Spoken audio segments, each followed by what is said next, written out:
So this week I'm going to talk about 3 different techniques you can use when you have a moral dilemma. The first one is all things considered technique. This is where you evaluate which ethical theories are most and least relevant. The ethical theories used are Kantianism, utilitarianism, feminist care ethics, and virtue ethics.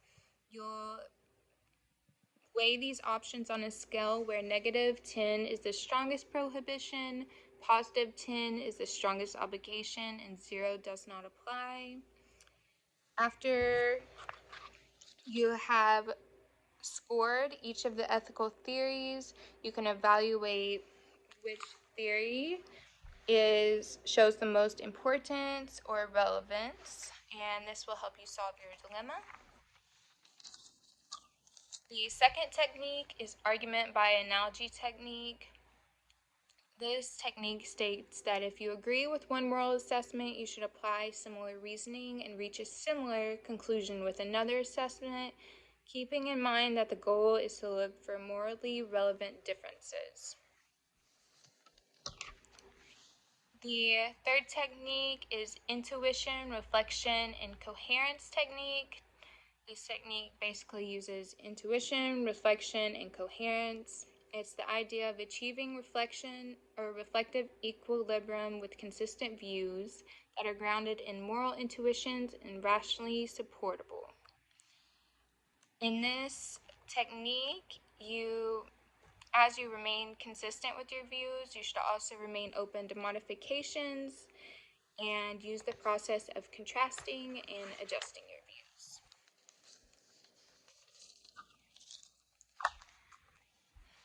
So after learning about these techniques, we are given a argument that states require driver's license. That is, citizens desiring to drive a car must prove their competence to do so through vision, on the road, and knowledge tests.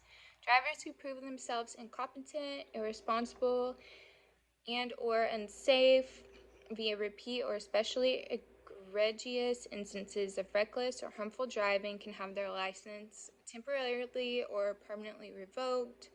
Both being an incompetent, unsafe, or irresponsible driver and an incompetent, unsafe, or irresponsible parent can harm the health and well-being of innocent persons. Therefore, since people must acquire a license to drive a car, people should also require a license to have kids. I used different techniques to solve this argument. With the all things considered technique, I have each of the ethical theories listed and a score for them. For Kantianism, I put weak yes, scored it at a +4. Utilitarianism, a strong yes, +5. Feminist care ethics, weak no, -1. Virtue ethics, strong yes, +8. Looking at the scoring, I see that virtue ethics is the strongest, so that is what I will apply to the argument. And I will agree that since most people acquire a license to drive a car, people should also acquire a license to have kids. For the argument by analogy technique, since the goal is to look for morally relevant differences, I found a few.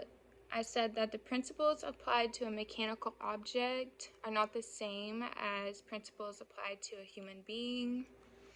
Also said reproduction is a natural occurrence where driving is technology-based, and government is trying to control the human body versus road safety. So based off this, I would not agree that these same laws and restrictions applied to driving should be applied to becoming a parent.